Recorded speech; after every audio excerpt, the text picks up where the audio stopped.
Bien, chers amis, bonjour. Souvenez ça du jeu des 1000 francs, c'était chers amis, bonjour. C'était dans ma jeunesse. Ma grand-mère écoutait la radio, il y avait un jeu, ça s'appelait le jeu des 1000 francs. Et Lucien Jeunesse disait, chers amis, bonjour. Et ben voilà, on est en route et je suis ravi de recevoir aujourd'hui, ce soir, mon ami Bachar Karoum, best-seller de livres pour enfants. Il va nous parler de tout ça. Comment ça va, Bachar? Ça va très bien. Merci de l'invitation. Je suis très heureux d'être ici. Eh ben, écoute, je suis heureux de te recevoir. Je raconterai comment on s'est rencontrés, pourquoi ça a un sens pour moi qu'on parle de littérature jeunesse. Les gens qui me suivent savent que j'ai été instituteur spécialisé, donc l'enfant a une grande place dans ma vie. Il est d'ailleurs à la base, je veux dire, la base de l'imaginologie. Ça m'a donné l'idée en regardant les enfants, donc on se devait de faire attention aux enfants, et vous le savez. Alors Bachar est un spécialiste du livre pour enfants. Avant de rentrer dans le vif du sujet, Bachar, raconte tout. Tu habites au Canada, donc il fait 14 heures chez toi, il fait bien, bien jour là chez toi, hein. Il fait 2 heures, en effet, puis il fait très froid maintenant. Ah oui, là, il fait très froid. Tu es à Montréal, toi? Tu es où? Je suis à Laval, proche de Montréal, pas très loin de Oui, Montréal. à Laval, oui, bien sûr. Et, Exactement. euh, et, et donc, on parlait un petit peu de tes origines. Toi, tu viens du Liban, c'est ça l'idée? Exactement. J'ai immigré au Canada en 98, juste pour venir étudier ici, faire mes études, et je suis tombé en amour avec la province. Puis je vis ici toute ma vie depuis 98. Voilà. D'accord, très bien. Et donc, au Canada, tu es marié, tu as des enfants? Je suis marié avec une fille magnifique, égyptienne d'origine, qui est née ici. Et j'ai deux enfants avec elle, Jasmine et Michael. Et c'est ça, ça fait depuis... Jasmine, elle a 12 ans bientôt, puis Michael, il a 6 ans. Puis c'est grâce à mes enfants que je suis dans le domaine des livres pour enfants, particulièrement ma fille. Oui, j'allais dire, tu as un public de choix pour te guider dans les histoires et surtout pour juger ce que tu écris comme livre et il te dit si c'est bon ou pas, du coup. Définitivement. J'ai ma fille qui travaille régulièrement avec moi. C'est elle qui lit mes histoires, c'est elle qui me valide, c'est elle qui me critique, c'est elle qui, des fois, qui donne son point de vue sur les illustrations et tout ça. Vraiment, elle est très impliquée dans le processus. Et je suis très content qu'elle soit impliquée. C'est ça votre force quand même au Canada, au Québec, c'est vraiment d'impliquer les jeunes dans les processus entrepreneuriaux. Mhm. Ça c'est quelque chose qu'on n'a pas en France, hein. En France, on élève nos enfants, mais non, ils ne savent pas ce que c'est qu'une entreprise avant la faculté en fait, hein. Alors que j'avais vu que tu avais mis une story à un moment donné sur Facebook où il y avait un salon avec des jeunes entrepreneurs qui sont les enfants, et tes enfants avaient joué le jeu, ils avaient vendu des trucs, hein, je crois, hein. Exactement. On avait participé à la journée des petits entrepreneurs. Puis c'est ma fille qui était l'entrepreneur à ce moment-là. Puis c'est elle qui a décidé le produit. C'est elle qui a décidé comment mettre le prix, à qui vendre et tout ça. Vraiment, elle était impliquée de A à Z. À vrai dire aussi que c'est grâce à moi indirectement aussi parce que j'avais créé aussi un livre pour elle qui s'appelle Jasmine Launches a Startup. C'est Démarre une entreprise. Je l'ai publié en anglais. Je ne l'ai pas traduit encore en français. Et puis c'est là-dedans, c'est elle et sa cousine qui étaient impliquées dans la création de l'entreprise. Puis je lui ai fait traverser tout le processus de création de l'entreprise. Fait que c'était un bel apprentissage pour elle. Mm. Alors, c'est ça, hein, j'évoquais avec toi un livre que j'ai trouvé sur Amazon aux États-Unis, un livre en anglais. Tu publies énormément dans d'autres langues, hein, Bachar. Tu te Ouais. contentes pas Ben, du, je du, du commence. marché francophone. Non, définitivement, je commence toujours avec l'anglais, étant donné que je vends mes livres principalement sur Amazon. Puis Amazon.com, c'est le plus grand marché de livres à travers le monde. Et donc, principalement aux États-Unis, mais c'est mon plus gros marché. Puis une fois que je publie en anglais, je traduis dans d'autres langues, principalement en français puis en allemand. J'ai aussi d'autres traduit le livre de Ramadan dans d'autres langues, dans 8 langues, je dirais. Français, anglais, allemand, espagnol, portugais, arabe. C'est ça, fait que pratiquement dans 8 langues. Quelle belle réussite. Alors, tu parlais du livre sur le Ramadan. Euh, tu as en fait commencé, alors je ne sais pas si tu as commencé par ça ou si c'est venu après, mais tu as pénétré un marché, et on en parlait tout à l'heure, au niveau de la religion au départ, hein, la Oui, religion musulmane. On est d'accord avec ça? exactement. En fait, tout a commencé avec une première question que ma fille m'avait... Quand l'enfant commence à poser des questions, des fois, il commence à poser des questions difficiles. Et les questions difficiles, je trouve souvent les réponses à ces questions-là dans les livres pour enfants, parce que je trouve ça tellement facile à aborder ce genre de sujet-là à travers les histoires pour enfants, particulièrement les histoires illustrées. Mais cette fois-ci, elle m'avait posé une question que c'était qui Allah, qui est Dieu.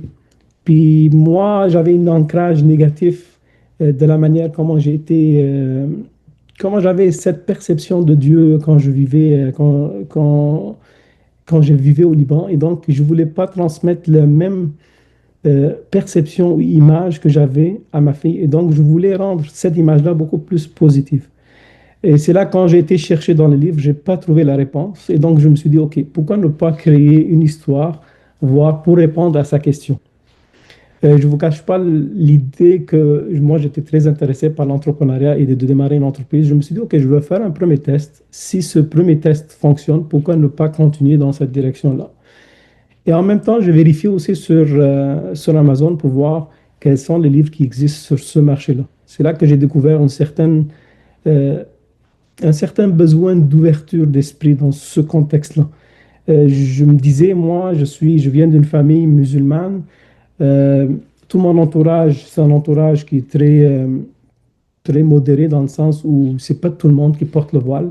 Et tout ce que je vois sur le marché des livres pour enfants musulmans, même les petits enfants, ils mettaient le voile. C'était pas mal très fermé à mon goût. C'est là que je me suis dit, OK, pourquoi ne pas amener une certaine ouverture dans ce contexte-là? C'est là que j'ai décidé de ne pas mettre du tout aucune femme voilée dans les pages couverture. Et donc, j'ai fait un petit peu contrairement à la règle, puis ça a donné de l'écho sur le marché, puis ça a été très apprécié sur le marché. Et donc, et grâce à ça aussi, je dirais, le monde s'ouvre davantage, puis on voit de plus en plus de livres qui sont plus à notre image que ce qu'il y avait avant sur ce marché-là. Quand j'ai commencé en France, puis quand j'ai commencé à traduire mes livres en France, j'étais quasiment le premier sur ce marché-là. Il n'y avait presque pas de livres pour enfants musulmans. Maintenant, il y en a partout. Ah, c'est très intéressant ce que C'est tu dis, inondé. hein, parce que bon, il y a essentiellement des Français, même si je sais qu'on a des copains communs qui nous regardent ce soir. Euh, parce que nous, on s'est rencontrés, pour la petite histoire, on s'est rencontrés dans un coaching, en fait, un mastermind avec Martin Latulippe. Hein, c'est Mhm. ça la petite Exactement. Oui. histoire. Et puis on est resté en contact, et puis je vais raconter un peu comment on est allé plus loin dans la relation qu'on a maintenant ensemble.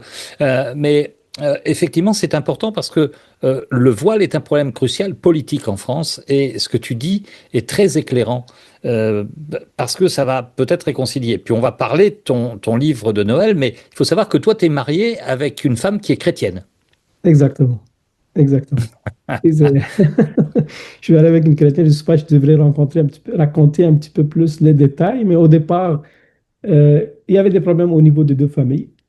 Et les deux familles ne voulaient pas. Nous, on a persévéré dans notre relation, mais finalement, ma fille, ma famille adore ma femme et sa famille, il m'adore. Et là, ça va très bien dans la bonne direction. Fait que je suis très content qu'on a persévéré dans cette direction parce que on a une relation extraordinaire maintenant, les deux familles.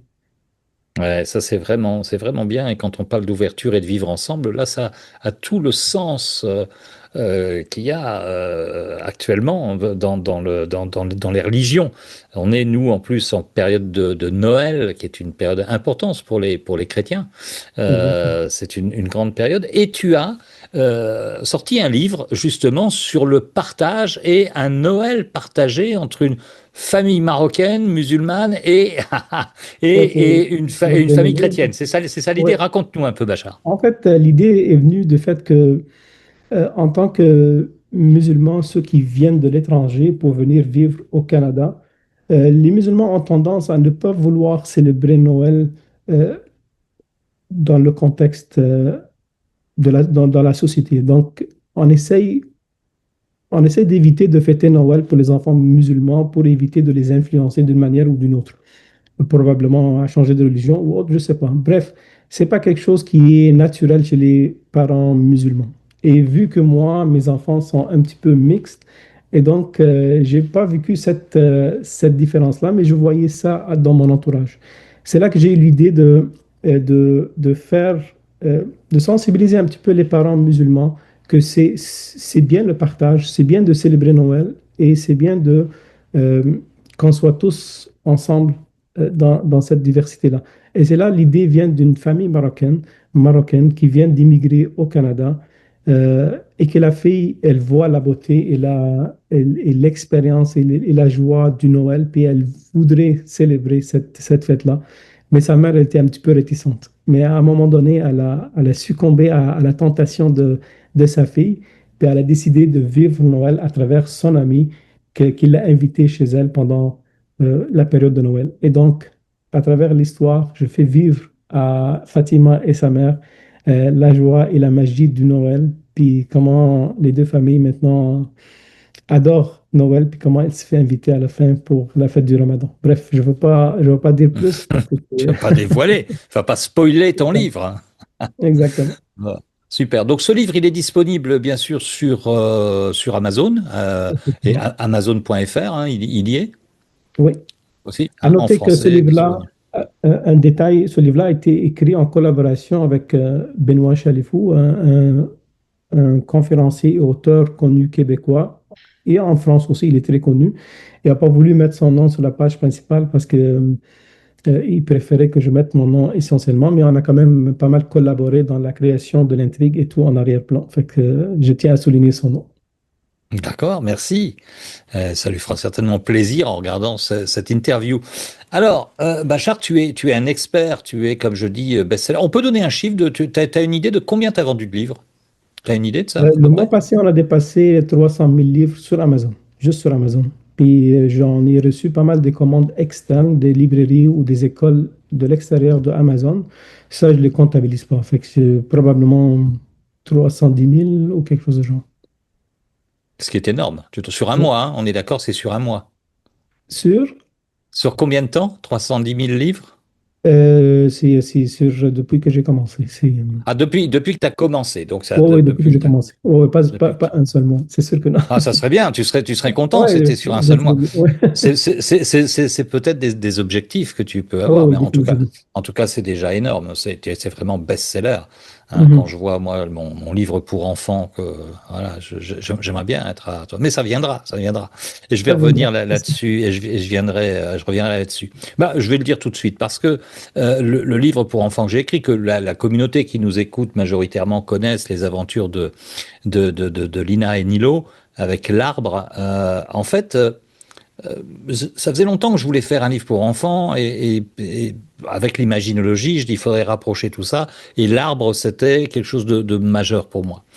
Et je savais que tu étais auteur de livres pour enfants, donc je t'ai contacté, puis je t'ai demandé un peu conseil, etc. Qu'est-ce qu'il faut faire et tout. Et tu m'as donné énormément de conseils pour faire ça sur les illustrateurs, sur les stratégies, même pour aller aux États-Unis, etc. Donc j'avais pris des notes et je me suis dit, bah, écoute, pourquoi je le tente pas? Et puis ça m'a donné envie de trouver un illustrateur, une illustratrice, et c'est une illustratrice, une jeune fille que j'ai trouvée et tu parlais de ta fille tout à l'heure, je t'ai envoyé quelques pages et c'est ta fille, tu m'as dit, avait bien accroché avec l'histoire. Et du coup, je me suis dit, ah, ben, c'est un bon test. Moi, j'avais des amis ici, et la petite fille avait bien accroché aussi. J'ai dit, allez, bingo, on y va. Donc, quelque part, le déclencheur de mon aventure sur le premier livre pour enfants que j'ai fait, c'est grâce à toi. Donc, je tenais à te rendre hommage ce soir, Je parce que c'est suis très important. heureux que je t'ai inspiré. Franchement, je suis très content que tu as fait le pas. Puis le premier pas est le plus difficile, mais une fois que tu as fait le premier livre, par la suite, ça devient beaucoup plus facile. Parce que là, tu as passé à travers tout le processus, tu as appris beaucoup de choses. La courbe d'apprentissage était énorme au départ, mais avec ton deuxième livre, ça sera beaucoup plus facile à gérer par la suite. Il reste le côté marketing qui reste la C'est ça. partie la plus difficile. Oui. Et j'ai vu une vidéo sur ton profil Facebook la dernière fois où tu parlais du ranking et Mhm, effectivement où tu surveilles tout ça, etc. de très proche. Enfin, c'est quelque mhm. chose. Donc, je vais suivre ton exemple et je prendrai des conseils. Mais d'ailleurs, Bachar, tu mets en place là une formation, on va dire, des accompagnements pour les gens qui désiraient écrire des livres. Alors, la question, c'est est-ce que c'est seulement des livres pour enfants ou est-ce que ça peut être aussi plus général? En fait, je me spécialise principalement pour les livres pour enfants.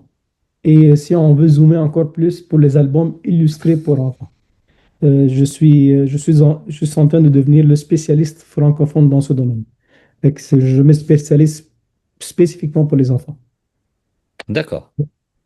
Donc, s'il y a des gens qui nous écoutent, qui veulent écrire des livres pour enfants, on peut leur conseiller de te contacter. Et qu'est-ce que tu proposes comme, c'est des accompagnements individuels pour le moment, tu me disais. Définitivement, ça sera comme à partir du moment où la personne a une idée, ou même si elle n'a pas une idée, si elle a tout simplement l'intérêt de publier une histoire pour enfants, il pourra me contacter, puis à ce moment-là, on prend à partir de l'idée, on le chemine à l'intérieur du processus d'écriture, illustration, intégration, publication et autres, jusqu'à temps que le livre soit publié sur Amazon. Donc, pour l'instant, c'est un accompagnement individuel, mais éventuellement, ça sera un accompagnement de groupe.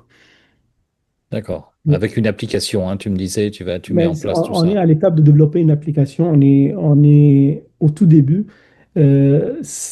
Tout ce qu'on va faire dans l'accompagnement individuel en ce moment à travers des fichiers PDF, ça sera éventuellement à l'intérieur d'une application. Donc, tout le processus que je l'appelle un processus, je dirais, inventé, vraiment composé à partir de ma propre expérience et de ma lecture de divers livres de comment écrire la meilleure histoire pour enfants, j'ai réussi à développer un processus qui est quand même très simple, très décortiqué pour aider la personne à éviter le syndrome de la page blanche, pour le cheminer à l'intérieur du processus dès le début, à travers des questions au fur et à mesure pour qu'on évite le syndrome de la page blanche pour que l'écriture soit beaucoup plus facile. Donc, ce processus-là, je suis en train de le simuler à l'intérieur d'une application. Et Ok. éventuellement, mon rêve, c'est de vraiment créer l'écosystème au complet autour de la création des livres pour enfants, d'une sorte où tu as la personne qui rentre dans mon univers et retrouve tout ce qu'il a besoin. Jusqu'à Ok. la création, la publication, le marketing, il retrouve de tout. Fait que toi, quand tu vas éventuellement créer ton propre livre, que tu as besoin de n'importe quoi pour propulser la vente de tes livres, tu vas retrouver dans mon univers. Tu vas te retrouver dans mon univers. Ça, c'est mon rêve ultime. On travaille Ça, là-dessus, c'est on est au tout début encore.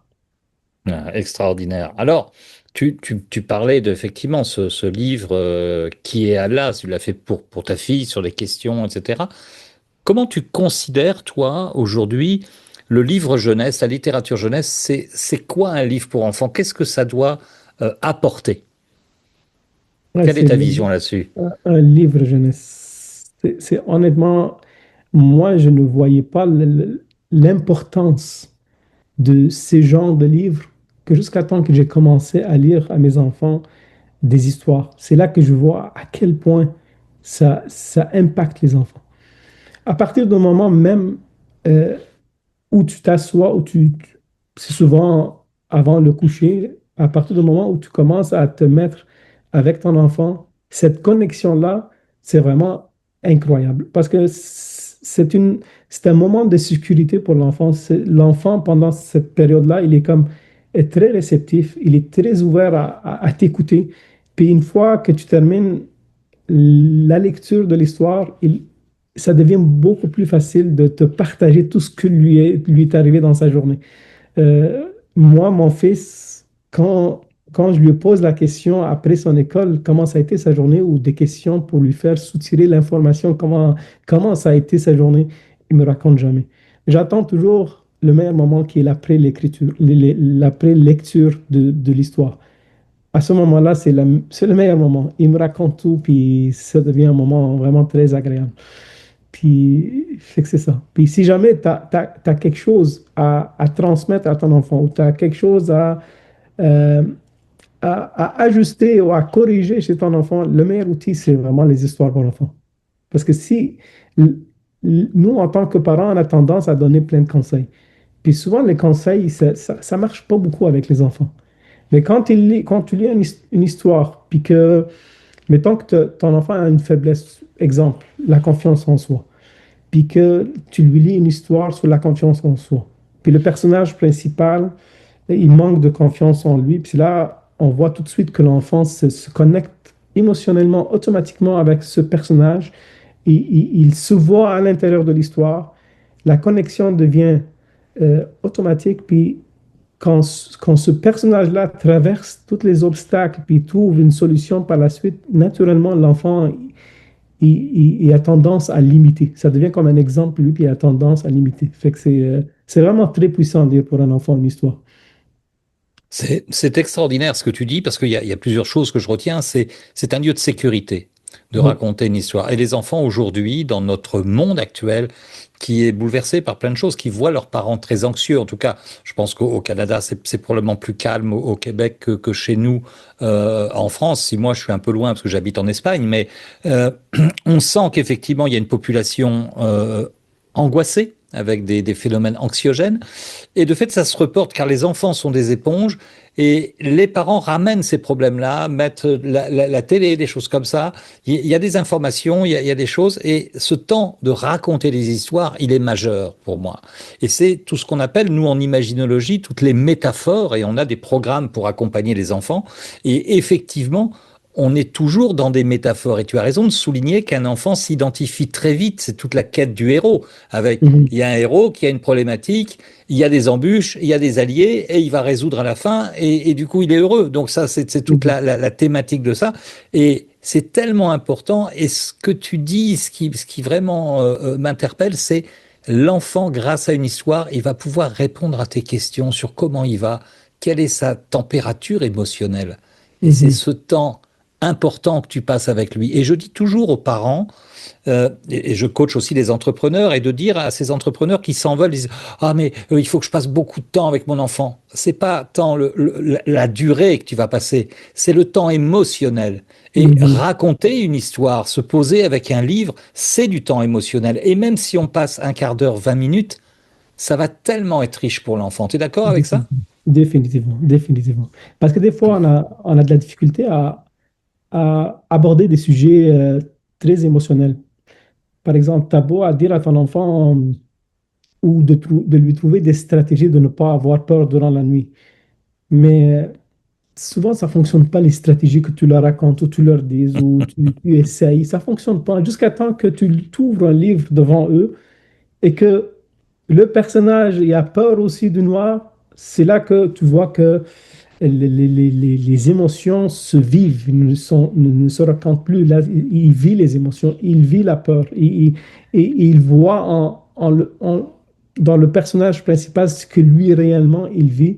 Et puis là, en se voyant dans le personnage principal, c'est là qu'on dirait que son cœur s'ouvre, puis il devient réceptif à toutes les solutions que le personnage va trouver.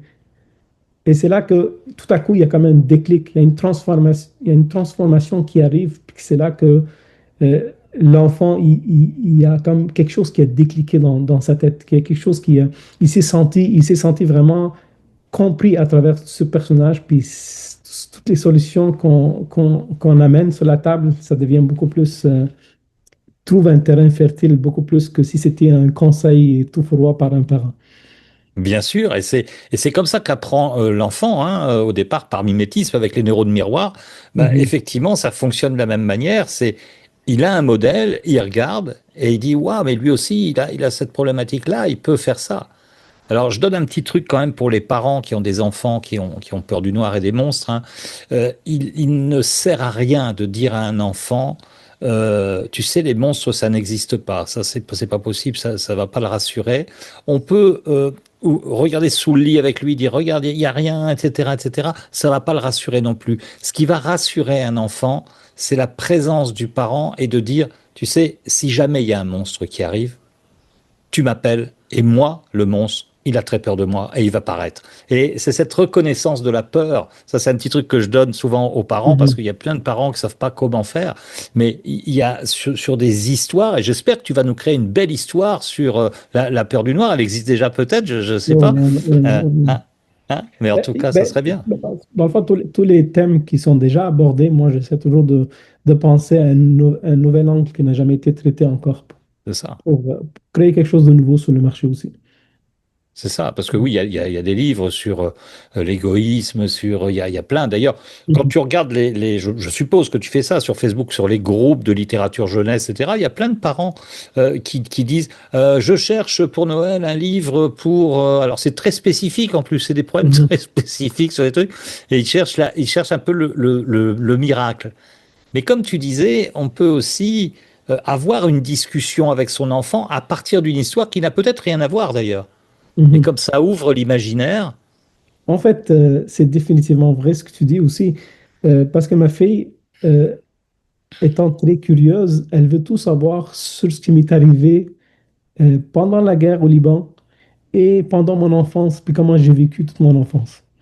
Et donc, à chaque fois qu'elle me pose une question, je lui raconte une nouvelle histoire. Donc, dans ma tête, dans ma tête, il y a toujours le début de l'histoire, le conflit, ou comment l'histoire se déroule, puis comment il y a une fin heureuse. Puis souvent, quand je lui raconte une histoire, je tiens à trouver l'angle qui lui permet d'apprendre le plus dans ses défauts ou dans des choses à améliorer. Par exemple, si je vois que en classe, elle a tendance à avoir peur de lever la main, euh, par peur de poser des questions ou par gêne, j'essaie de trouver l'angle qui me permet de traiter cette problématique-là pour lui permettre d'éviter ce genre de problème. Fait que dans toutes les histoires que je lui raconte, il ne faut pas qu'elle m'entende par contre. Dans toutes les histoires que je lui raconte, inventées de ma tête, à partir de mon enfance, je lui trouve toujours un angle qui lui permet d'avancer dans sa vie, une brique à la fois. ouais, tiens, une belle pédagogie de papa, en tout cas, tu as cette conscience d'être un papa lucide et éducateur. C'est tellement important.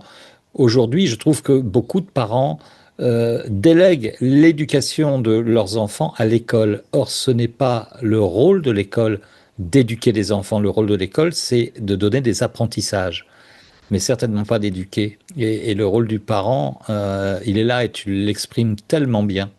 Euh, Pour moi, s'il y a une seule chose que c'est, si on réduit au minimum possible, la chose numéro un pour moi dans mon éducation, c'est la lecture. Je trouve ça super important. Mais c'est pas tous les enfants qui sont pareils. Ma fille, ça va super bien, la lecture et tout ça, elle adore ça. Mon fils, au début, il fallait, tous ses amis à l'école, ils avaient lu mes histoires, sauf lui. À un moment donné, il fallait que je l'assoie pour lui dire, écoute, tous tes amis ont déjà lu mes livres. Au moins un de mes livres. Là, ça a commencé comme ça au début. Il est resté, il a voulu bouger parce qu'il bouge beaucoup, mais on a quand même réussi à finir l'histoire. Mais là, cette année et l'année d'avant, là, il y a comme la piqûre de la lecture, puis je suis très heureux que ça commence. Puis c'était grâce à sa prof aussi, parce qu'elle a trouvé un angle qui a permis qui l'a intéressé. Fait que c'est de cette porte-là qu'elle a réussi à rentrer. Puis je lui en suis très reconnaissant parce que ça a permis de découvrir la lecture grâce à un intérêt quelconque qu'elle a réussi à découvrir dans ses intérêts. Et donc, ça a permis d'ouvrir la porte à la lecture. Puis maintenant, à chaque jour, à chaque fois qu'il ramène des histoires de l'école, la première chose qu'il fait, c'est la lecture. Puis il a l'air à très bien s'amuser avec ça. Puis je suis un papa très heureux avec ça. hmm. Et tu consommes beaucoup de livres pour enfants, tu regardes un peu ce qui se passe, tu fais. Alors, en tant qu'entrepreneur, bien sûr, c'est une manière de faire de la veille aussi, Mhm. mais tu racontes aussi, je pense, d'autres histoires à tes enfants, tu cherches un peu des thèmes, Bon, des choses oui, comme ça. définitivement. Souvent, on va à la bibliothèque aussi, puis j'aime beaucoup ce moment-là de bibliothèque. Fait que je leur laisse libre choix à choisir tout ce qu'ils veulent. Vraiment, toutes sortes de livres, toutes sortes de styles, de n'importe quoi. Vraiment, je ne leur limite pas du tout. Fait que mais à condition, tous les livres qu'ils ramènent de la bibliothèque, il faut qu'ils les lisent. Sinon, on ne retourne plus. Fait que là, puisque c'est un moment privilégié pour eux, la bibliothèque, ils Hmm. s'assurent de très bien lire toutes les histoires, une à la fois. Et pour mon fils, il faut que je lui pose des questions à la fin. Parce que sinon, je veux m'assurer qu'il était bien concentré. Parce que des fois, tu as l'impression qu'il est dans la lune, mais il a quand même très bien retenu ces choses. Quand je lui pose des questions, il réussit à très bien répondre aux questions. Hmm. Toi-même, Bachar, quand tu étais enfant, tu lisais beaucoup, tu avais des livres ou comment ça se passait? Tu seras surpris d'entendre que j'aimais pas du tout aimer la lecture. J'aimais pas du tout la lecture. Et tout ce que j'aimais, c'est de collectionner les histoires de Martine. Hmm. J'étais quelqu'un qui était super agité, probablement un petit peu comme mon fils au début. Et ça, avec l'âge, ça m'a marqué. Je me suis dit, non, je ne veux pas que mes enfants soient comme ça. Et c'est probablement grâce à ça que je suis dans ce domaine-là. À un certain moment donné, je me suis dit, non, je sens une lacune à ce niveau-là. Puis c'est là que j'ai commencé à lire et à lire, à lire. Je pense, j'en ai compensé pas mal toutes les lacunes ou toutes les fois que j'ai pas lu là où je devais lire. Et donc, c'est probablement pour ça aussi maintenant, euh, le- la règle numéro un dans mon éducation, c'est la lecture. C'est probablement dû à un complexe d'enfance qui a traîné pendant un bon bout dans ma vie personnelle. Hmm. Mais en même temps, tu expliques bien qu'en fait la lecture, c'est d'abord une expérience avec le parent. C'est-à-dire que si on prend du temps, il ne s'agit pas souvent on a des parents qui donnent des livres et qui disent, bon, bah tiens, tu liras ça, tu liras ça. Mais comme au collège même, tu sais, il y a des enfants qui n'aiment pas la lecture au collège.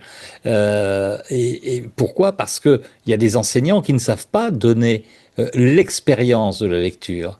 Et moi, je me souviens alors j'étais plus vieux. Moi, j'ai toujours aimé lire parce que j'avais une grand-mère. Ma grand-mère a une importance énorme dans ma vie d'enfant et d'adolescent. Et elle a eu une période de sa vie où elle travaillait pour les éditions Hachette. Mhm. Et Hachette en France est une grande édition. Et il y avait la bibliothèque rose et la bibliothèque verte. Et enfant, j'ai eu toute la collection Bibliothèque Rose et Bibliothèque Verte. Donc j'ai lu Les Petites Filles modèles, j'ai lu toutes ces histoires-là et c'était fantastique et je dévorais des livres. Mhm. Et un peu plus vieux, j'étais en faculté et en lettres, je faisais lettres à la faculté, je faisais lettres et droit et j'ai après bifurqué uniquement sur les lettres. Et j'avais un professeur extraordinaire qui nous racontait des histoires. Et je me souviens qu'il avait raconté Les Misérables de Victor Hugo avec Jean Valjean qui soulève la charrette, il était arc-bouté. Et on était comme ça. Et j'étais, ah, mais qu'est-ce qu'il raconte bien? Qu'est-ce que c'est? Et je revivais. Et du coup, quand je suis sorti de cours, je suis allé à la bibliothèque et j'ai repris Les Misérables et ça m'a donné envie de relire le truc. Et je crois que pour les enfants, pour leur donner envie, il faut leur faire vivre des histoires. Définitivement. C'est une des critères d'évaluation aussi de l'histoire, la musicalité et la manière de prononcer les phrases. Ça, c'est quand on lit l'histoire à haute voix, comment les choses sonnent pour intéresser les enfants également. Fait que ça, c'est une des choses qu'on regarde lorsqu'on termine l'histoire. Hmm. Oui, parce que quand la personne le raconte à haute voix, il faut que ça sonne intéressant pour l'enfant. Il faut lui donner le goût de continuer à écouter. Fait que euh, c'est le choix des mots l'un derrière l'autre ou des verbes l'un après l'autre. Ça influence la tonalité et la musicalité lorsqu'on lit l'histoire pour l'enfant. Et c'est là où on regarde ça de plus près un outil.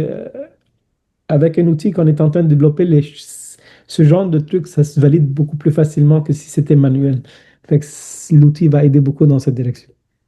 Alors, tu parles d'outils et moi, je voulais avoir ton avis. On parle beaucoup d'intelligence artificielle. L'intelligence artificielle est partout. Il y a des gens qui écrivent avec l'intelligence artificielle. Et j'ai pas de jugement par rapport à ça, mais c'est quoi le rôle de l'intelligence artificielle dans le livre pour enfants aujourd'hui? Ta vision de ça, c'est quoi? Malheureusement, ce qui arrive sur le marché en ce moment, le monde prend l'intelligence artificielle, euh, il devient comme l'auteur à ta place. C'est ce qui arrive sur le marché, sur Amazon. Alors là, avant l'arrivée de l'intelligence artificielle, j'avais un compétiteur une fois de temps en temps qui arrivait sur mon marché. Maintenant, j'en ai des dizaines à tous les jours. Puis, pas juste des dizaines, la personne qui arrive, il lance 5 ou 6 livres en même temps. Ce qui crée comme, ce qui crée beaucoup de garbage sur le marché. Pourquoi? Parce que ChatGPT ou tous les autres outils d'intelligence artificielle, euh, après l'avoir expérimenté vraiment dans les plus petits détails, ils ne savent pas écrire pour enfants. Vraiment pas.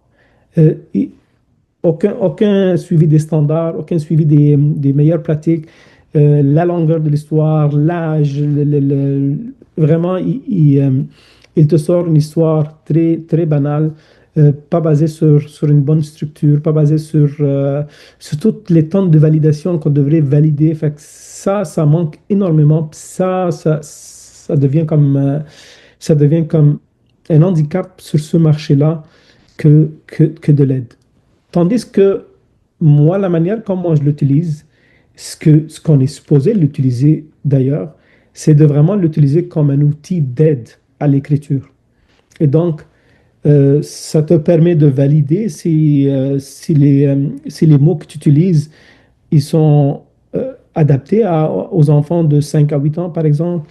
Est-ce que tu as comme tantôt on parlait des musicalités, du ton, de l'histoire, est-ce que les vers qu'on a utilisés, ils te permettent d'avoir ce genre de tonalité?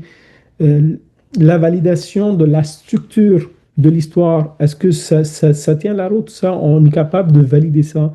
Les, euh, les personnages, est-ce que c'est le personnage principal, est-ce qu'il est assez attachant euh, pour connecter émotionnellement euh, à l'enfant quand on est en train de lui lire l'histoire ou pas? S'il y a beaucoup de validations qu'on est capable de faire qui peuvent grandement faciliter la tâche et améliorer la qualité de l'écriture que de créer bête et méchant l'histoire telle qu'elle avec l'intelligence artificielle.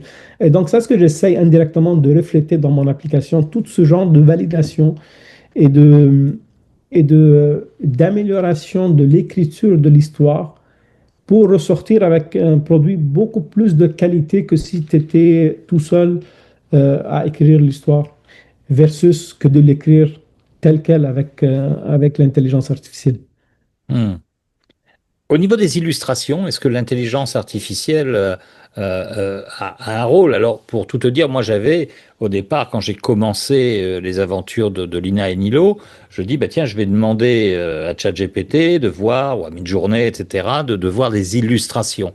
Et puis, j'étais pas content, moi, des illustrations, je trouvais que ça manquait d'âme, et du coup, j'ai pris une illustratrice, une jeune illustratrice qui est doublée, je dirais, plus d'une artiste. C'est pas une illustratrice de livres pour enfants, c'est plus Mhm. une artiste. Et je voulais une patte particulière qu'elle m'a donnée. Pour l'instant, je suis très content de ce qu'elle fait. Quel est ton avis là-dessus sur les illustrations d'intelligence artificielle? À l'heure actuelle, les illustrations faites par l'intelligence artificielle ne sont pas de qualité en termes de consistance au niveau des personnages. Ce qui est le plus difficile dans un livre pour enfants, c'est de simuler ou de dessiner les émotions sur des personnages. Et ces émotions-là, quand tu regardes les images qui sont générées par l'intelligence artificielle, puis que tu ouvres les pages d'une page à l'autre à l'intérieur d'une histoire, tu vois beaucoup d'inconsistances. Des fois, tu reconnais même pas le personnage tellement qu'il est différent entre les pages. Et ça, c'est le plus gros lacune, le plus gros problème en ce moment au niveau des illustrations. Malheureusement, les personnes utilisent ça tel quel. Et donc, ils produisent aussi une qualité d'écriture médiocre, une qualité d'illustration médiocre. On finit avec un livre médiocre sur le marché, puis il y en a plein. Versus la meilleure manière d'utiliser l'intelligence artificielle au niveau des illustrations, c'est de vraiment parce que lorsqu'on termine l'écriture d'une histoire, on fait quelque chose qu'on appelle le storyboard, un petit peu comme les sketchs avant de commencer à dessiner. Ça, là-dedans, ça sera l'intelligence artificielle est d'une très grande aide parce que au lieu de laisser la chance ou de laisser ça dans la main de l'illustrateur, de dessiner le storyboard et de faire le va-et-vient entre toi et l'illustrateur pour valider. Là, tu es capable de faire ce va-et-vient-là, créer les sketchs avec, mettons, ChatGPT ou autres outils d'intelligence artificielle, créer un petit peu comme le storyboard de ton histoire et envoyer ça à un illustrateur que tu as déjà trouvé ou tu as déjà contacté pour illustrer ton histoire. Ça a double bénéfice. Le premier, c'est que tu réduis ton temps parce que ça devient beaucoup plus rapide parce que tu as déjà validé tout ce que tu dois valider. Et puis, ça réduit les coûts parce qu'il n'a pas besoin de réfléchir pour voir comment créer le storyboard. Et donc, tu lui donnes quasiment le travail à moitié fait. Comme ça, ça devient beaucoup plus rapide par la suite. Et l'avantage, c'est que tu sélectionnes à ce moment-là une personne selon ton style de dessin et non pas un style générique que tout le monde sait maintenant que c'est l'intelligence artificielle. Et donc, ton livre, euh, au niveau de l'écriture, tu as utilisé le maximum de la puissance de l'intelligence artificielle pour écrire une histoire de qualité. Et au niveau des illustrations, tu as utilisé le maximum de l'intelligence artificielle pour dessiner les sketchs et donc accélérer le processus et réduire les coûts. Mais à la fin, tu as engagé un illustrateur humain qui dessine selon le style de cet humain-là les illustrations. Et donc, à la fin, tu auras un livre de qualité, mais qui a profité au maximum de l'intelligence artificielle sans qu'il te remplace et qui devient un appui extraordinaire. Alors pour les gens qui savent pas ce que c'est qu'un storyboard, hein, effectivement, on utilise ça essentiellement d'ailleurs au départ au cinéma. Là, l'ancien acteur peut vous en parler.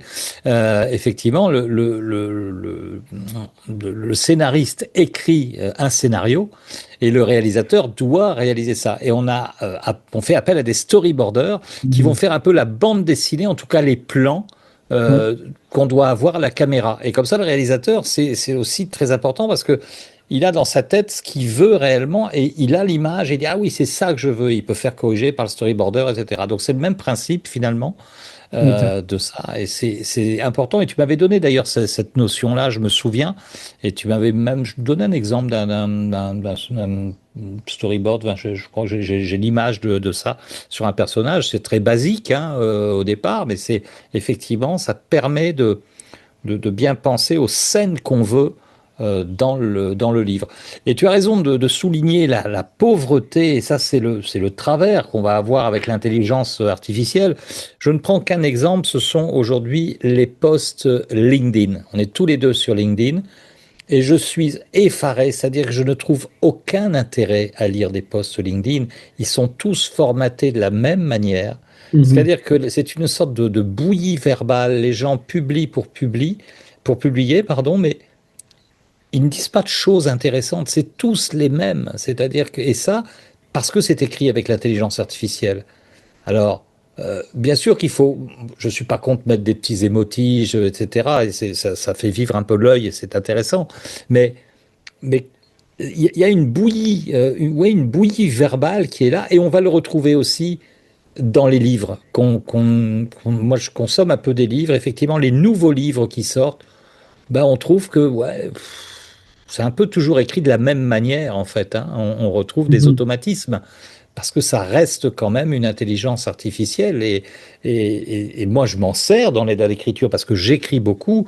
Tous mes posts sont d'abord ça part d'une idée, c'est important d'avoir des idées, et puis c'est écrit à la main, c'est-à-dire qu'au départ c'est bon bah voilà tiens toc, toc, et après on va le passer dans l'intelligence artificielle pour voir un peu ce qui peut améliorer effectivement. Comme tu dis, c'est une aide, mais il va Mhm. certainement pas écrire à ta place. Et ça c'est valable dans tous les domaines d'écriture, hein. Définitivement.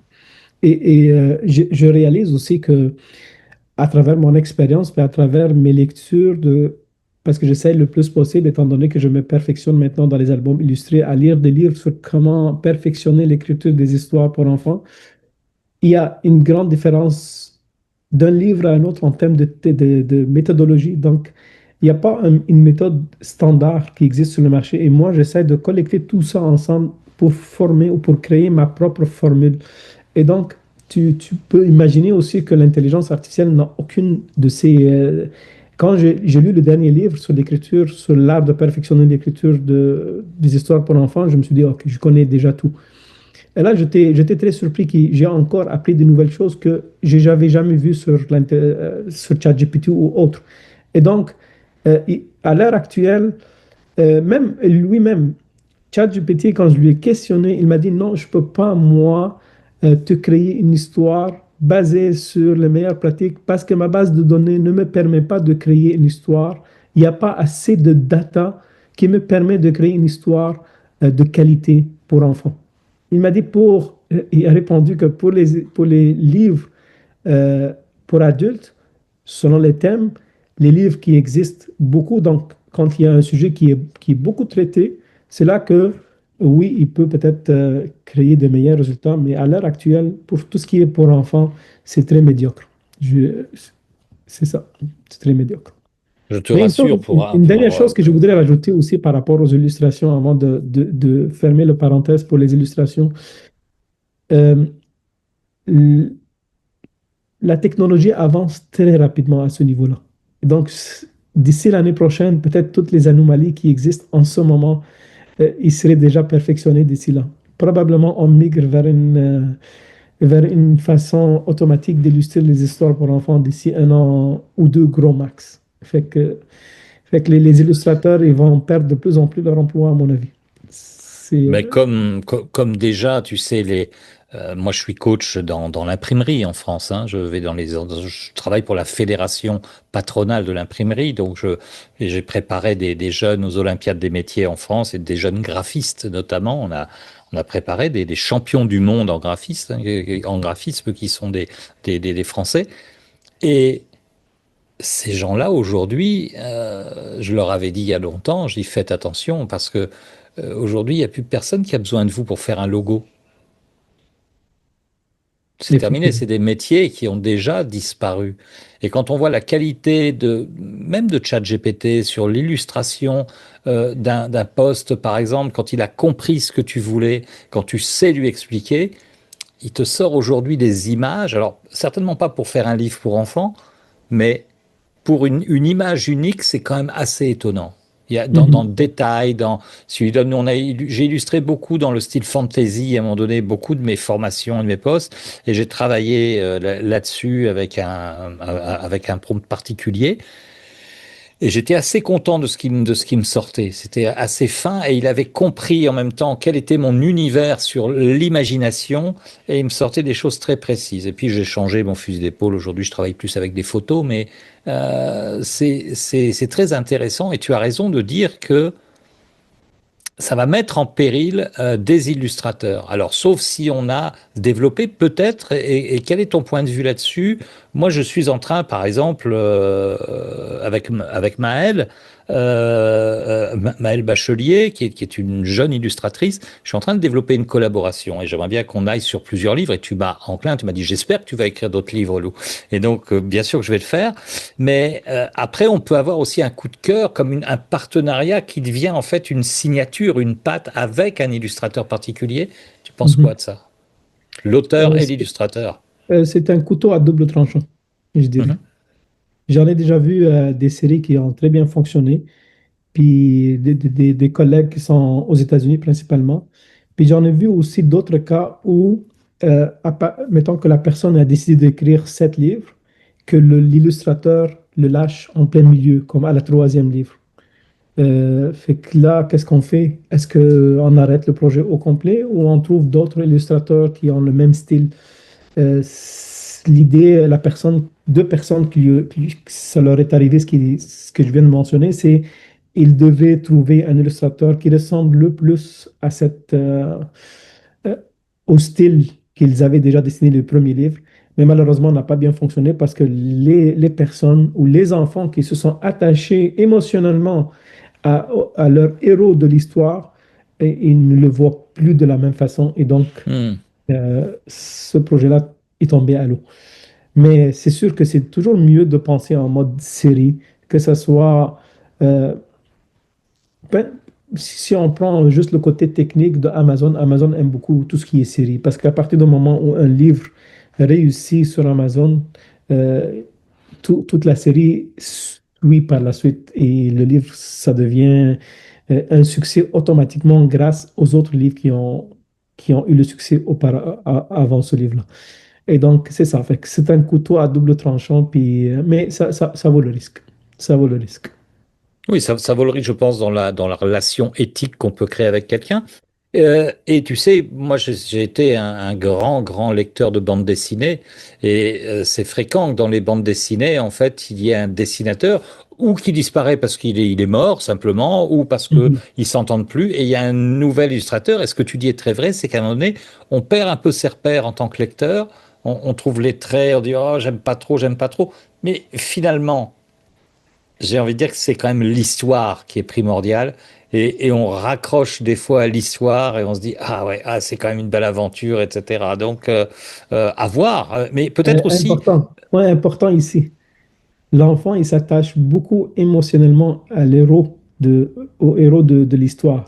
Et donc, si tu changes un petit peu dans le héros, dans ses traits de caractère, mon fils, si tu lui changes un petit peu d'une page à l'autre, il remarque tout de suite la différence. Fait que si tu changes encore plus tout le design de son héros, là, ça déstabilise un petit peu la lecture de l'enfant de ces histoires-là. oui, il faut de toute façon que ça ressemble, bien évidemment, quand on s'attache à un personnage, trouver le plus proche possible. Et peut-être que c'est là où l'intelligence artificielle pourra jouer son rôle, d'ailleurs, de lisser un peu les choses. Je ne sais pas, j'ai pas de réponse à ça. Mais il y a aussi le côté pédagogique aussi. Je crois que l'enfant, à partir du moment où on lui explique et où on est pédagogue avec lui, je crois qu'il peut comprendre que bah, le dessinateur, c'est plus le même. Et peut-être faire des rapprochements, je sais pas comment on peut faire pédagogiquement, tu vois, de montrer l'album original et puis le nouvel album et dire, tu vois, oui, jouer au jeu des 7 erreurs, par exemple, ça peut Mhm, être assez mhm. drôle de faire ça. Tiens, entre les deux, alors tu préfères celui-là, bien sûr, mais c'est quoi les différences et comment tu pourrais faire? Et là, l'imagination peut jouer. Ah ben, je trouve que son nez, il est trop court. Ah, est-ce que tu peux imaginer que tu peux rallonger un peu son nez? Parce que Mhm. l'imagination veut tout Ouais, faire. Peut-être que ouais. c'est une manière de faire. Voilà, c'est un petit truc qu'on peut donner aux auteurs, Ouais, peut-être. probablement, en effet, ça peut être une bonne idée. Même si je doute que ça fonctionne avec ma fille, parce que... Pourquoi il est comme ça? Mais pourquoi ils ont changé? Pourquoi? Et là, ça commence à devenir les pourquoi. Allez, Mais, ouais, ouais, bien sûr. Et les enfants aiment bien avoir des explications parce que ça les rassure. exactement. C'est très Exactement. important. Bon, alors j'ai une question aussi parce que j'ai vu que ton livre avait une couverture brillante, hein, je crois. Tu fais le choix des couvertures brillantes, c'est toujours ça ou ça dépend? Euh, Qu'est-ce que tu penses? c'est un style que j'ai commencé au début, brillant. Puis je continue avec. Il y a pas, c'est un choix personnel, tout simplement. Voilà, oui, il n'y a pas de grande Ouais. différence. En qualité, je crois que les couvertures sont les mêmes. Moi, j'ai fait le choix du mat pour l'instant. Ça pourra peut-être changer, je ne sais pas. C'est J'en ai voilà. imprimé d'autres livres en main, mais je préfère personnellement tout ce qui est brillant. Fait que c'était Ouais. vraiment un choix personnel. D'accord, ok. Hmm. Les formats, c'est des formats carrés que tu choisis? Oui, j'ai commencé mon premier livre en format carré, puis j'ai continué dans le format carré tous les autres livres, pour me rendre compte par la suite qu'il y a d'autres formats qui coûtent moins cher. Et donc, si jamais pour quelqu'un qui vient de commencer puis veut publier son livre sur Amazon, les formats standards d'Amazon coûtent moins cher que le format carré. Et donc, à vérifier. Ouais, c'est ça. Ouais, Bah oui, parce que c'est de l'impression Amazon, hein, c'est de l'impression à la demande. Donc ouais, il y a ces machines. Après, il faut voilà, un livre ça s'imprime par planche et puis après il faut l'assembler, faut exact. couper. C'est un vrai travail. En Et fait, je c'est les ça. trouve extrêmement performants, hein, parce qu'on reçoit des livres 2, 3 jours après. Enfin, c'est très étonnant, hein.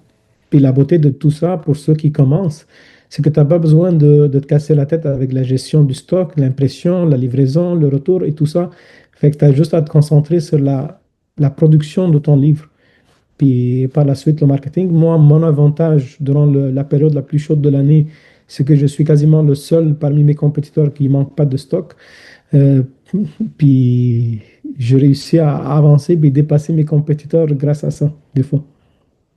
Oui, tu me disais que il est pas rare aux États-Unis, hein, surtout que des librairies commandent des grandes quantités sur Amazon, quoi.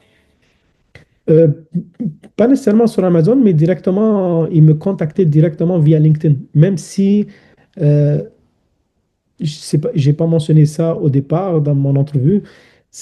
L'idée de traiter des thèmes religieux, c'était un petit peu comme me faisait un petit peu peur au début. Et donc, je cachais indirectement toutes mes coordonnées sur les médias sociaux, mais puisque j'avais mon nom d'auteur, le monde allait chercher sur LinkedIn, puis taper mon nom, puis me contacter pour commander des livres.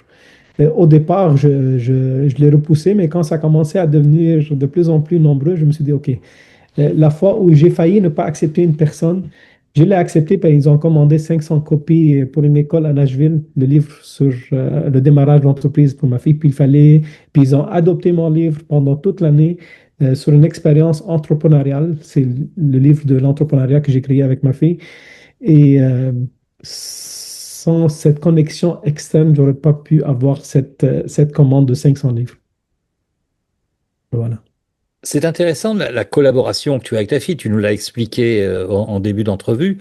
Euh, Tu crois que c'est possible ça que un adulte écrive avec un enfant? C'est souhaitable? T'as pas idée à quel point son écriture a progressé à partir du moment où j'ai commencé à l'encourager à écrire. Là, on a commencé avec l'idée euh, j'ai remarqué qu'à chaque fois qu'on partait en voyage, elle commençait à écrire des petites phrases sur comment on a vécu le voyage. Là, j'ai bien aimé l'idée. Puis là, j'ai commencé à l'encourager à écrire plus, davantage, plus de détails. Là, c'est rendu qu'elle commençait à écrire encore plus sur chaque voyage. Et puis là, quand j'ai eu la rencontre des profs il y a quelques semaines, sa prof, elle m'a dit que c'est incroyable la progression d'écriture qu'il y a eu. Depuis l'année passée jusqu'à maintenant, c'est jour et nuit. Euh, Puis là, je lui ai promis, je lui ai dit, si ça continue comme ça, je te promets, on va publier ensemble un livre. Jusqu'à maintenant, on ne l'a pas fait, mais j'ai l'impression que ça s'en vient parce que elle est très Ah, intéressée. Ouais. j'aime bien les expressions québécoises. Vous avez vu, Bachar vient du Liban, mais il a parfaitement intégré le québécois courant. Ça s'en C'est vient, laquelle? hein? Ah, Ça ok, s'en vient. parfait. Ah ouais, j'ai l'impression que ça s'en vient. Hein? Mais Ok. il y a plein de, tu sais, j'ai pas vécu au Québec, mais j'ai travaillé au Québec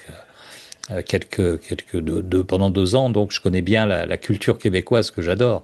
Tu Et as avant vécu toi, ici au Québec ou et tu la termines? semaine, oui, oui, j'étais beaucoup à Montréal, Saint-Jérôme, Ok. et voilà, et dans les Laurentides, j'allais beaucoup, donc voilà, Mhm. je connais bien. Et mon fils a habité pendant 4 ans au Québec, donc il travaillait au Québec en tant que cinéaste, donc Wow, ok. j'étais très souvent, très souvent. Je prenais beaucoup l'avion à une période de ma vie.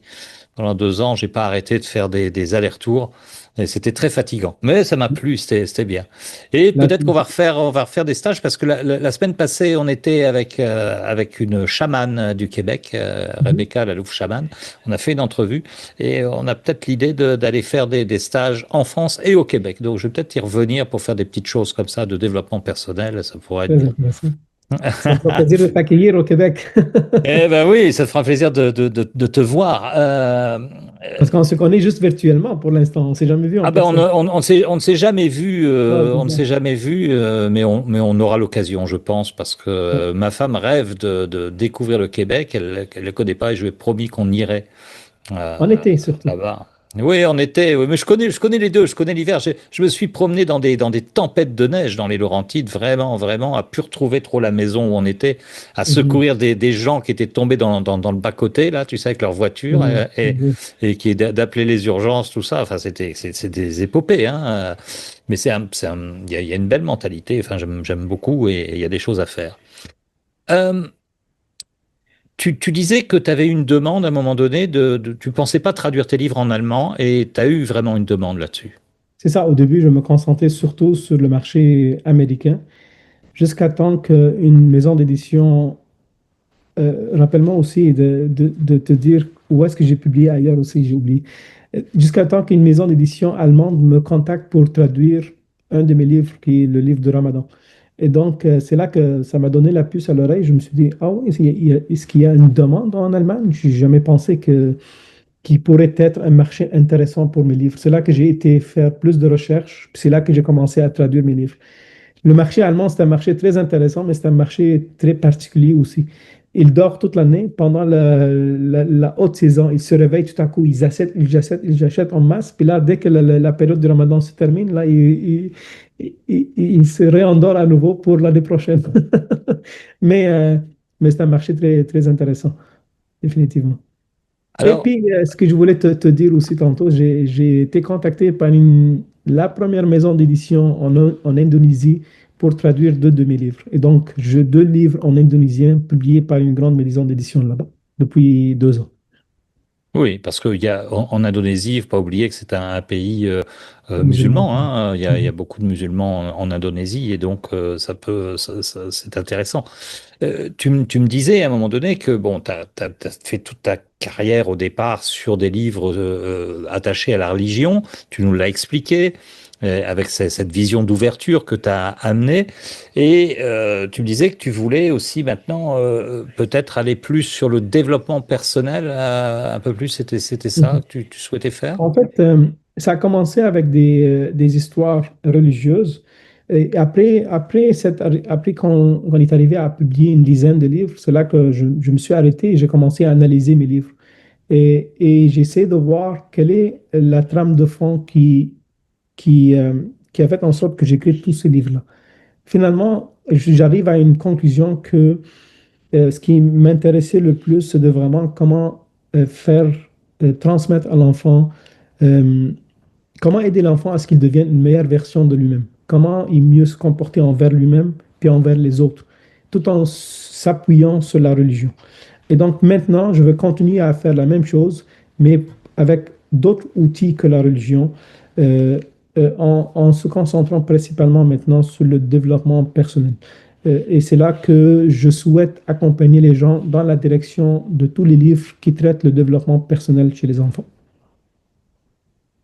Oui. C'est pas par hasard qu'on s'est rencontrés, hein, parce que moi, Non, exactement. c'est mon cheval de bataille, effectivement. Plus on commence tôt, je suis persuadé que dans les écoles, on devrait enseigner, que ce soit la PNL, par exemple, pour savoir changer ses comportements, qu'on puisse apprendre des choses sur les personnalités, sur tout ça, pour que les enfants soient comme simplement aient les ressources pour se comporter en société et en Mhm, étant principalement en sécurité. Et la gestion des émotions est le plus grand handicap aujourd'hui chez les enfants parce que les parents ne savent déjà pas gérer leurs émotions, parce qu'il y a plein de générations qui n'ont jamais appris à gérer leurs émotions. On n'en parlait pas, c'était parfois tabou dans certaines familles.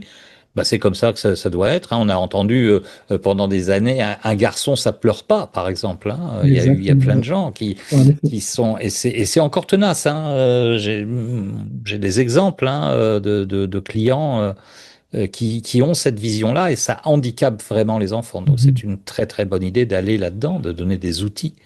Donc en effet. marchons vers cette direction avec grand grand plaisir. Bachar, à toi de me dire, est-ce qu'on a fait un tour assez complet là-dedans? Est-ce qu'il y a des choses que tu veux aborder en particulier? Euh, Ben, en terminant, moi, je conseille fortement les parents à lire et à lire aux enfants parce que la lecture, surtout des histoires pour enfants, c'est l'outil qui a le plus gros impact dans la vie d'un enfant. C'est vraiment comme si tu rajoutes une brique à chaque fois que tu lis un livre pour ton enfant. Je dirais même quatre briques à la fois. C'est à chaque fois que tu lis un livre. C'est la brique de comment la personne va dealer avec ses émotions, comme on disait tantôt. Ça rajoute aussi au niveau de le côté linguistique et la façon de s'exprimer avec les autres. Le troisième brique, c'est le côté social, comment il interagit avec les gens, parce que tu as toujours le personnage qui interagit avec d'autres personnages à l'intérieur de l'histoire. Puis il y a aussi la partie euh, innovation, puis tout ce qui est en lien avec la créativité. Fait que à chaque fois qu'on lit une histoire, c'est vraiment quatre briques qui s'ajoutent dans la vie d'un enfant, puis dans la vie émotionnelle d'un enfant, ou dans la vie intérieure d'un enfant. hmm. C'est très important la lecture.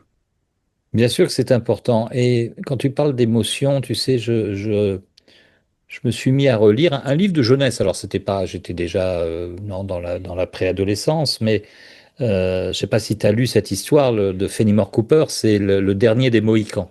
Je sais pas si tu as lu, c'est l'histoire aux États-Unis, enfin, c'est les tribus indiennes pendant une guerre entre les Français et les Britanniques. Et il y a plein d'images là-dedans. Et je faisais partie d'un groupe de lecture, là, ici en Espagne, entre francophones. Et je ne sais pas pourquoi, j'ai eu l'idée de relire ce livre, que j'avais perdu, bien sûr, et je l'ai recommandé d'occasion, je l'ai trouvé. Et quel bonheur de lire de l'ancienne littérature jeunesse aussi. On voit que le monde a évolué, mais on voit que le langage était très précieux. Avec Mhm. des mots, on apprenait. Et je crois qu'à un moment donné, dans le choix aussi des livres pour enfants, parfois, il est bon d'avoir des mots qui peuvent paraître compliqués, mais qu'on va se faire un plaisir d'enseigner aux enfants, de leur apprendre, et ça va enrichir leur vocabulaire. Parce que si on fait que du vocabulaire basique, tout bête, et chercher la simplicité, parce qu'aujourd'hui on est dans des sociétés où on va vers la facilité, moi j'ai envie de mettre un peu en garde les parents et de dire, choisissez bien des livres qui ont parfois, quand vous le feuilletez au départ, etc., peut-être vous allez dire, ah oui, ce mot-là, est-ce qu'il va le comprendre? Soyez Mhm. pas inquiets. Vous êtes là aussi, l'enfant, il est en apprentissage constant. Qu'est-ce que tu penses de C'est ça? définitivement, tu as, tout à fait raison de dire il faut que le livre, à l'intérieur de chaque livre, on apprend des nouveaux mots.